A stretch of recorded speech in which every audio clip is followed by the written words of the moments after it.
Welcome everyone to our podcast, Colombia History of Violence, and hope today I have the pleasure of speaking with Diego, a historian specialist in armed conflicts. Diego, thank you for joining us.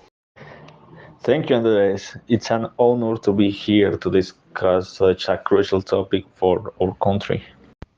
Let's start from the beginning. How would you describe the origins of violence in Colombia? Violence in Colombia has deep roots that date back to the time of the conquest and the colonial period. The initial conflicts were largely the result of the exploitation and oppression of indigenous communities by Spanish colonizers. Um, this violence laid the groundwork for future conflicts, creating a pattern of inequality and power struggles. And after independence, the situation didn't improve much, did it? Exactly. The Thousand Days War at the end of the 19th and the beginning of the 20th century, it's a clear example of how political division between liberals and conservatives led to massive violence.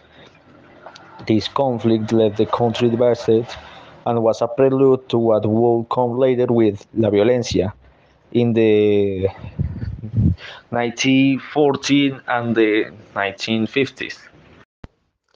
Let's talk a bit more about La Violencia. What triggered this dark period?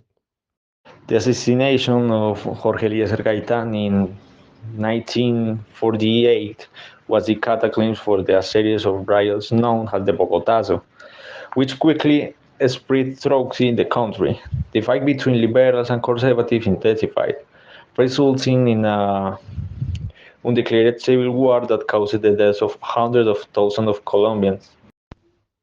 It's shocking how a single event can trigger so much violence, but then guerrilla groups like the FARC and ELN emerged. What can you tell us about them? The guerrilla groups emerged in the 1960s, largely as a response to social inequality and the lack of opportunities in rural areas. The FARC and ELN, the two largest groups, started as a revolutionary movement inspired by Marxism, seeking agrarian reform and social justice. However, over the time, they became involved in illegal activities like drug trafficking to finance their operations. And speaking of drug trafficking, we can forget the impact of drug cartels on the country's violence? That's right. In the 1980 and 1990, the Medellin and Cali cartels became powerful actors, not only because of their control of drug trafficking, but also due to their influence in politics and their ability to corrupt and challenge the state. Pablo Escobar, in particular, is an emblematic figure of this era, and his war against the state left a deep wound in Colombia. Additionally, paramilitary groups also played a significant role. What was their impact? The paramilitaries like the AUC emerged as self-defense groups against the guerrillas, but quickly got involved in drug trafficking and committed numerous atrocities against civilians. Their existence further complicated the conflict, creating an environment of violence and terror in many regions. Despite all this suffering, Colombia has had several attempts at peace. How would you describe the peace process with the FARC in 2016? Yeah, the 2016 peace progress was a historic milestone.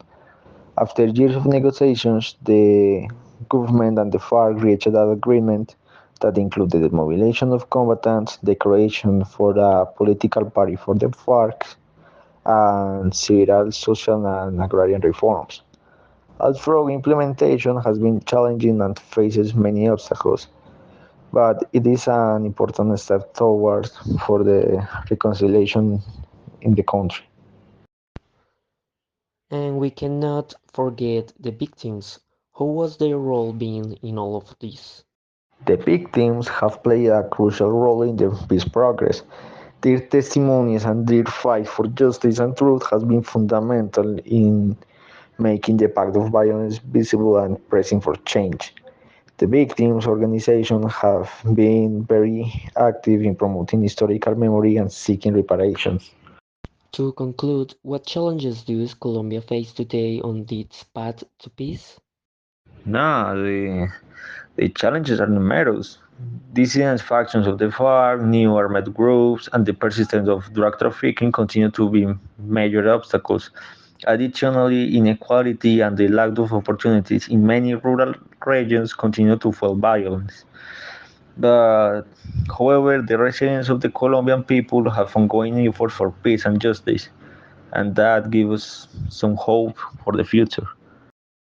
Thank you, Diego, for this very informative conversation. It's crucial to understand our story to build a better future. And thanks to all our listeners for joining us in this episode of Colombia, History of Violence and Hope. See you in the next episode.